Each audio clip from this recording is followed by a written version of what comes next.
요한서신은 주 1세기 후반경 초대교회의 정신적 지주로 사랑의 사도라 불린 저자의 이름과 그리고 서신의 집필 순서를 반영하여 이름 지어진 서신이 바로 요한서신입니다.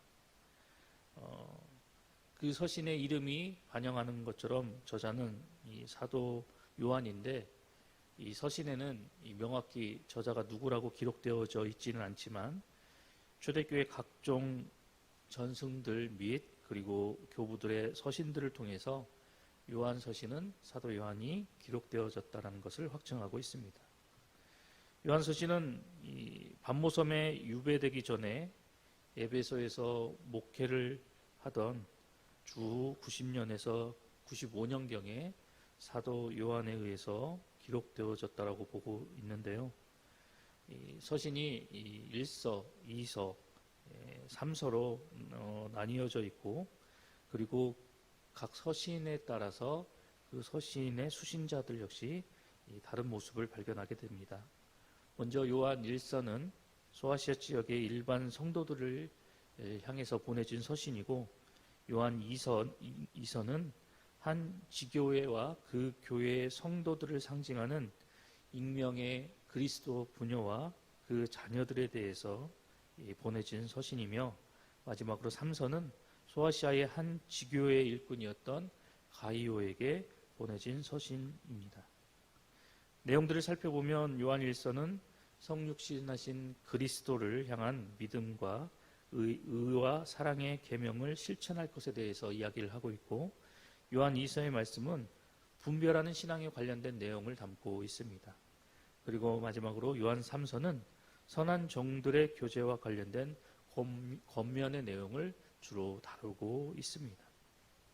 그중 오늘부터 우리가 살펴보는 이 요한 1서는 1차적으로 신앙의 기본 진리에 대해서 정립되지 않았던 이 당시 상황과, 그리고 각종 이단들, 특히 전영지주의로 인해서 신앙적인 큰 혼란을 겪고 있었던 당시 초대교회 성도들에게 기독교의 핵심이 되는 이 하나님 사랑, 이웃 사랑의 이 주제와, 그리고 다양한 그런 신앙적인 관점들을 조명하고 있습니다.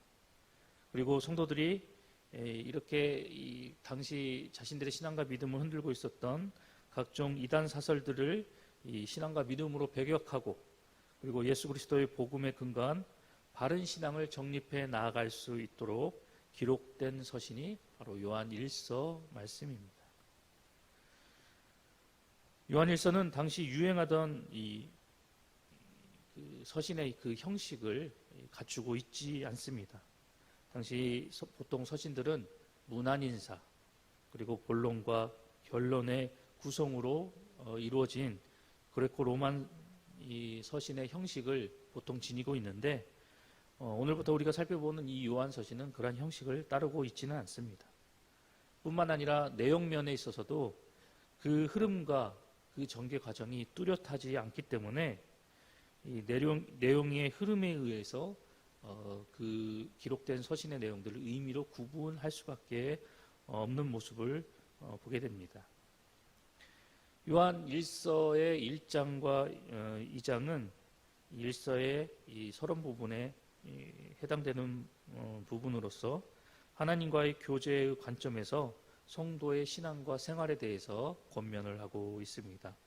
그리고 요한 1서 3장 1절에서부터 4장 6절까지는 하나님의 자녀로서의 성도의 신분과 그리고 그의 합당한 생활이 무엇인지에 대해서 교훈하고 있으며, 4장 7절로부터 5장 3절까지는 하나님의 사랑에 근거한 사랑의 계명을 실천해 나아갈 것을 교훈하고 있습니다. 그리고 마지막으로 5장 4절에서 마지막 절 21절까지는 그리스도를 향한 믿음의 문제에 대한 내용을 다루고 있습니다. 오늘 우리가 함께 살펴본 이 요한 1서 1장 말씀은 이러한 구조를 지니고 있는 요한 1서의 이 계시 부분에 해당되는 말씀으로서 그리스도의 성육신에 대한 이 목격자로서의 이 사도 요한의 증거와, 그리고 그 증거의 목적이 바로 하나님과의 교제에 있다라는 1절로부터 4절까지의 말씀과 더불어서 하나님과의 교제를 위한 기본 자세가 무엇인지에 대해서 5절로부터 10절까지의 말씀을 통해서 우리에게 교훈하고 있습니다. 그렇다면 이러한 내용을 이야기하고 있는 오늘 이 본문이 우리에게 들려주고 있는 영적인 메시지는 과연 무엇일까요? 먼저 첫 번째로 오늘 본문의 말씀은 인간에게 주어진 최고의 기적은 바로 예수 그리스도의 성육신 사건이다라고 우리에게 교훈하고 있습니다. 본문 2절 말씀입니다. 이 생명이 나타내신 바 된지라. 이 영원한 생명을 우리가 보았고 증언하여 너희에게 전하노니 이는 아버지와 함께 계시다가 우리에게 나타내신 바 된 이시니라 라고 기록하고 있습니다. 역사적으로 볼 때 우리 인간은 신비적인 지식이나 이성에 대한 사고, 또한 고상한 도덕이나 세상 권력, 그리고 세상 재물 등으로 인해서 영원한 생명을 얻을 수 있다라고 착각하는 존재가 바로 우리 인간입니다. 그리고 이러한 착각 속에서 그러한 영원한 생명을 얻고자 아둥바둥하는 그런 어리석은 모습을 보이고 있는 것이 바로 우리 인간이라는 존재입니다. 하지만 하나님과 인간을 갈라놓은 이 죄로 인해서 우리 인간은 결코 영생을 얻을 수 없다라고 성경은 우리에게 분명하게 증언하고 있습니다.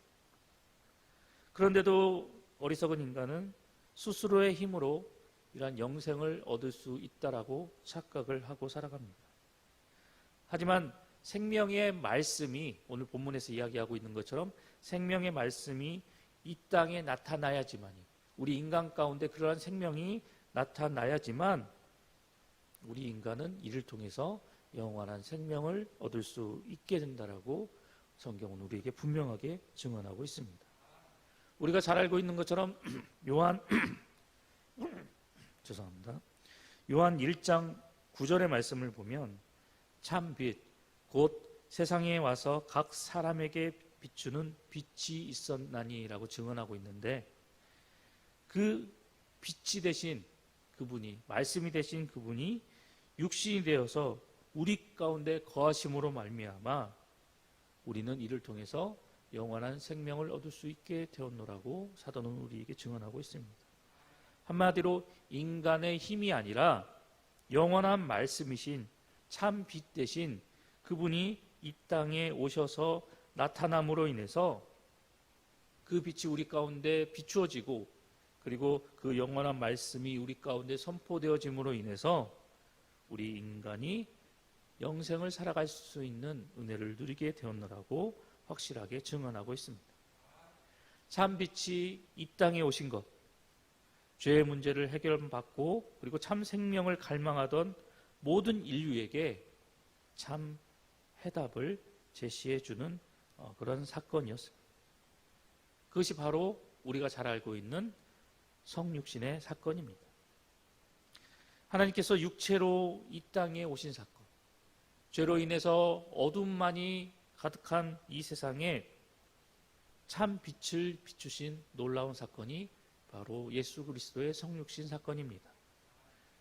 이로 인해서 죄로 인해 이 어둠 속에서 헤매던 모든 인류에게 참 빛이 비추어지게 되었고, 이 빛이 비추어짐으로 말미암아 모든 인류에게 영생의 길이 열리게 되었습니다. 성경이 증언하고 있는 것처럼 그리스도께서는 보이지 않는 하나님의 형상 되신 분이십니다. 또한 모든 창조물보다 먼저 나신 자로서 하나님의 본체 되신 분이 바로 예수 그리스도이십니다. 그 하나님 되신 그분께서 육신의 몸을 입고 이 땅에 오심으로 인간의 죄와 그 세력들, 그리고 모든 죄의 현상들을 해결하는 진정한 해답이 되어 주셨습니다. 이러한 까닭에 그 예수 그리스도의 성육신 사건이야말로 이 땅을 살아나가는 모든 인류에게 가장 큰 기적의 사건이며, 그리고 새로운 역사의 시작점이 되는 놀라운 사건이 바로 예수 그리스도의 성육신 사건인 것입니다. 그러한 까닭에 이곳에 모인 저와 여러분 모두는 바로 인류 최고의 놀라운 기적을 경험한 사람들입니다. 그런데 이렇게 놀라운 기적을 체험하고 맛본 사람임에도 불구하고 지금 여러분은 무엇을 바라보고 무엇에 집중하고 계십니까? 최고의 기적을 맛보았음에도 불구하고, 그리고 그 기적을 통해서 영원한 생명을 선물로 받았음에도 불구하고, 그리고 그 최고의 기적으로 말미암아 어둠 가운데서 빛으로 구별되어 불러내심을 받았음에도 불구하고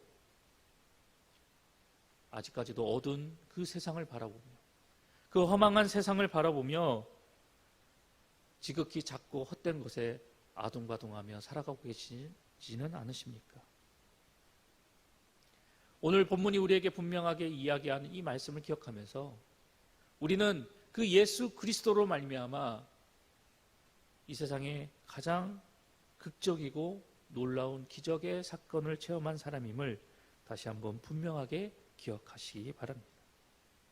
우리에게 그리스도의 이 성육신이라는 놀라운 기적을 경험케 하신 하나님이 바로 우리의 아버지 되시고 우리를 빛 가운데 이끌어 주신 놀라우신 능력의 하나님이심을 우리가 잊지 말고 기억해야 할 것입니다.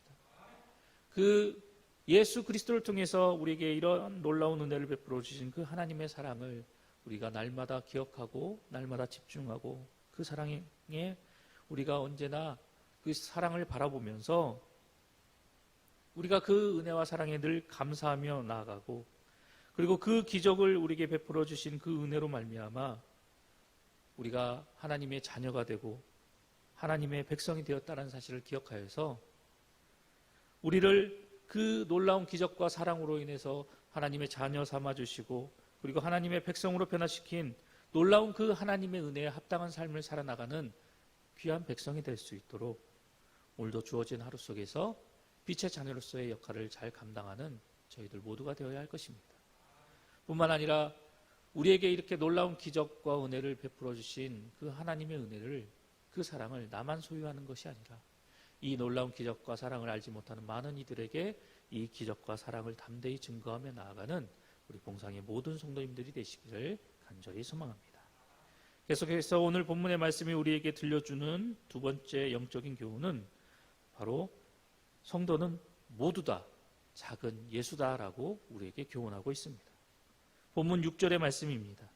만일 우리가 하나님과 사귐이 있다 하고 어두움에 행하면 거짓말을 하고 진리를 행하지 아니함이거니와 라고 이야기를 하고 있습니다.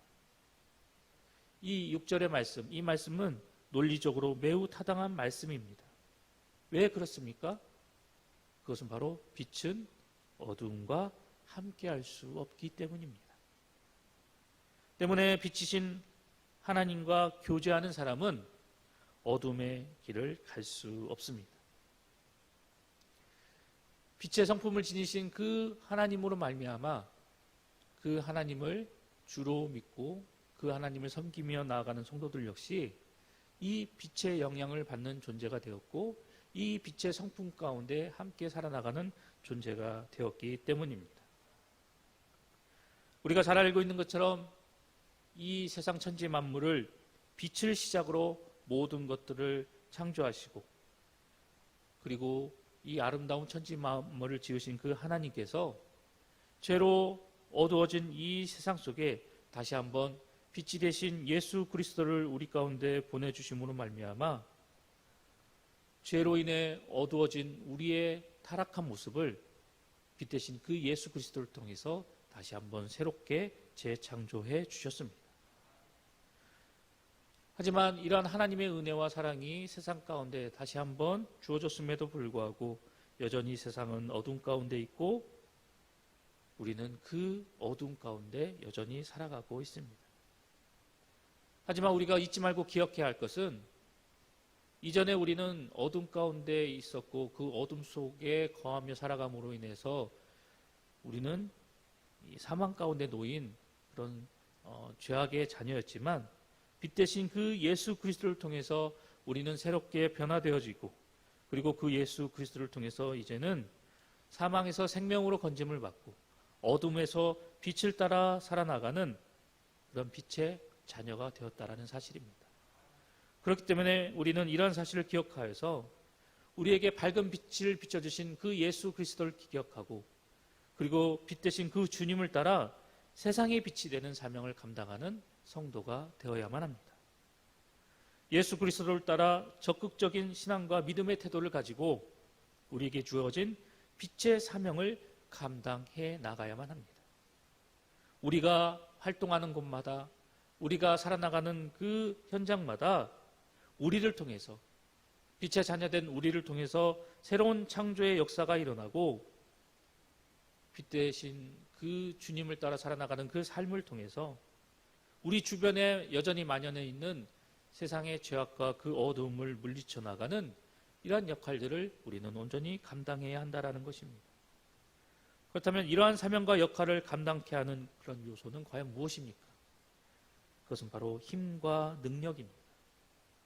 그렇다면 구체적으로 어떤 힘과 능력이 우리 가운데 있어야지만이 우리가 이러한 빛의 사명을 감당해 나갈 수 있는 것일까요? 그것은 바로 타인을 변화시키는 힘과 능력, 또한 다른 이들을 감동시키는 힘과 능력, 곧 빛 대신 주님과 교제하며 그분이 주신 말씀을 실천하고 행동하는 그런 성도로서의 온전한 삶과 행실이 바로 이러한 능력과 힘을 나타내게 된다는 것입니다.